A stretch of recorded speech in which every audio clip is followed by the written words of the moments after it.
പരിചയമുള്ള കാറാണ്.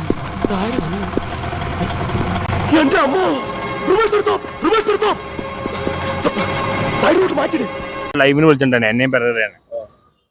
പുള്ളി പോസ്റ്ററിൽ ഏറ്റവും ചെറിയൊരു ഫോട്ടോ ആയിട്ട് എന്റെ വെച്ചിരിക്കുന്ന. ഇത് ഭയങ്കര അത്ഭുതം തന്നെയാണ് കേട്ടോ. നമ്മളെല്ലാരും വളരെ ക്ലിയർ ആയിട്ടുണ്ട്. സുന്ദരശം മാത്രം കുന്തം പോലെ ആയി പോയത്. പിന്നെ റെമ്യൂണറേഷൻ പെരേരക്ക് 5,000 കൊടുത്തു, എനിക്കാണ് 2,000. നിങ്ങൾ പറഞ്ഞത് ശരിയാണ്.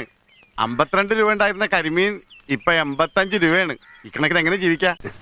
വർദ്ധിച്ചു വരുന്ന വില സൂചികയുടെ അടിസ്ഥാനത്തിൽ ജീവിക്കാൻ വലിയ പാടാ. ഇപ്പൊ തന്നെ ബഡ്ജറ്റിൽ സിമെന്റിനും പെട്രോളിനും ഒക്കെ വില കേറാൻ പോവുക. പെരേര കയറി 40 ശേഷം ഞാൻ കയറിയത്. ഇപ്പൊ എനിക്ക് മാർക്കറ്റ് വാല്യൂ കുറവാണെങ്കിൽ എന്നെ വിളിക്കണ്ട. എന്തിനാ വിളിച്ചിങ്ങനെ അപമാനിക്കുന്നത്? നീയൊക്കെ ഇതിനകത്ത് കയറാൻ വേണ്ടി തരുന്ന നക്കാപ്പിച്ച കാശ് എന്റെ വീട്ടിലെ പശുക്കൾക്ക് പിണ്ണാക്ക് വാങ്ങാൻ തകയില്ല. നാട്ടുകാർക്ക് ഇത്തിരി കലാബോധം ഉണ്ടാവട്ടെ എന്ന് വെച്ചാൽ സമ്മതിക്കില്ലല്ലേ? പേയ്മെന്റ് പെരേര ചോദിച്ചത് 25,000 ആണ്. പെരേര 25,000 ചോദിച്ചത്. അപ്പൊ 5,000 കൊടുത്തു. പണിക്കരുടെ ആൾക്കാരായതുകൊണ്ട് നടപ്പുള്ളൊരു കാര്യം ഞാൻ പറയാം. 25,000 50,000 സാധ്യമുള്ള കാര്യമല്ല. പശുക്കളെ വാങ്ങിക്കാൻ വേണ്ടി ഒരു 10,000 രൂപ ഞാൻ ഏർപ്പാടാക്കി തരാം. എന്നോട് ചോദിച്ചപ്പോ ഞാൻ പറഞ്ഞു പെരേര കൊടുക്കുന്ന അത്ര മതി. പണ്ടിലാണെങ്കിൽ പെരേരക്ക് 5,000 ആണെങ്കിൽ 10,000 തന്നെയാണ്. എന്ത് ഭോഷന്മാരാണോ നിങ്ങൾ? വല്ല വിധേനം നിങ്ങളൊന്ന് രക്ഷപ്പെടുത്താന്ന് വെച്ചാൽ സമ്മതിക്കില്ല അല്ലേ? പെരേരക്ക് 5,000 കൊടുത്തപ്പോ എനിക്ക് 2,000 രൂപ.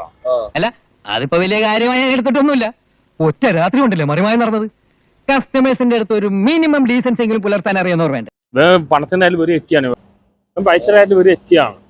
ചേടാ, നിങ്ങളെ ബർത്ത്ഡേട്ടാതൊന്നും എനിക്ക് നോട്ടടിയാ തൊഴിലൊന്നും. എന്റെ കൈ കാശുണ്ടേ തരുമോ? ഇല്ലാഞ്ഞിട്ട് ഉണ്ടെന്ന് തരുമോ ഇല്ലാഞ്ഞിട്ടല്ലേ? അപ്പൊ സപ്പോസ് ഉണ്ടെങ്കിലും തരില്ല. ഞാൻ 45 മിനിറ്റ് പുറത്ത് വെയിറ്റ് ചെയ്യാൻ പെരേര കയറിയ ശേഷം. കാക്കിച്ചേട്ടാ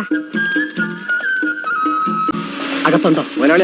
അവനിപ്പോ എന്നെ താല്പര്യം എന്നെ വിളിക്കണ്ടേ? ഇങ്ങനെ വിളിച്ചു വരുത്തി അപമാനിക്കുന്നതാണ്. നിങ്ങളെ പോലുള്ളവർക്കുള്ള ഷെയർ മുതലാളി എന്റെ കൈ തന്നിട്ടുണ്ട്. ഞാൻ പിച്ചക്കാരനല്ല. എന്നെ കണ്ടാൽ അങ്ങനെ തോന്നുമെങ്കിലും ഇവിടുന്ന് ഒരു എഴുത്ത് കിട്ടിയിട്ട് ഞാൻ വന്നതാണ്. ആളെ വിളിച്ച് അപമാനിക്കലല്ല. നിങ്ങൾ ഇത്രക്കാരാണെന്ന് ഞാൻ വിചാരിച്ചില്ല. അല്ല സാർ, അത് വേണ്ട, ഒന്നും പറയണ്ട. ഞാൻ 45 മിനിറ്റ് പുറത്ത് വെയിറ്റ് ചെയ്യാൻ പെരേര കയറിയ ശേഷം. അതുകൊണ്ടാണ് എന്നെ ഗേറ്റ് ചെയ്തത്. അങ്കിൾ, ഈ തൊഴിലാളി എന്തിനിങ്ങോട്ട് കെട്ടിയെടുത്തു? കെട്ടിയെടുക്ക എന്റെ രൂപ ഉപ്പിയാക്ക. എടോ, ഇതും ഒരു മനുഷ്യജീവിയാണ്. പണമില്ലായിരിക്കാം, പഠിപ്പില്ലായിരിക്കാം, എന്നാലും ഞങ്ങൾക്ക് ഈ കൊച്ചിനെ അങ്ങ് ഇഷ്ടമായി. പിന്നെ റോക്കി വന്നു. റോക്കി ആയിട്ട് ബസ് ഉണ്ടാക്കി.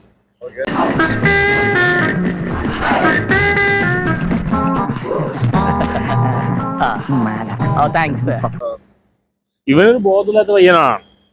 പറഞ്ഞ് കുര്യാക്കോസിന് വട്ടാണെന്ന് വരുത്താനുള്ള ഒരു ശ്രമം വരെ നടന്നു. വയറിലായി മനസ്സിലാവണല്ലോ. ഓരോ പൊട്ടത്തരം കാഞ്ചായിരിക്കും പെരേര പോലെ.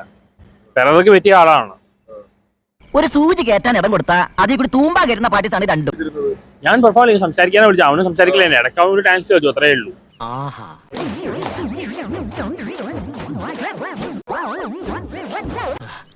ഈ ജന്മം ശരിയാവില്ല, കഷ്ടം. പോസ്റ്ററിൽ ഏറ്റവും റോക്കിയുടെ പെരേര ഫോട്ടോ കൊടുത്തത് എന്റെ ഒരു ചെറിയൊരു മൂലയല്ല. ഈ പാപ്പച്ച ഇത്ര ഇവിടെ ഇങ്ങോട്ട് നീങ്ങിയിരുന്നെങ്കിൽ എന്റെ ഫോട്ടോയിലൂടെ വരുമായിരുന്നില്ല. ഇപ്പൊ എന്റെ കുന്തം മാത്രമല്ലടാ ഇവിടെ ഉള്ളൂ. ഇനി അവൻ എന്ത് ലൈവ് വിളിച്ചാൽ ഞാൻ പോവില്ല. എന്റെ ജീവിതത്തിൽ നിന്ന് തൊപ്പിയില്ല. തൊപ്പിയുടെ ഒരു ബന്ധത്തൊന്നും ഞാനില്ല. ആരാ അവന്മാര്? എന്താ പ്രശ്നം? അവന്മാരെ തലയ്ക്ക് വട്ട.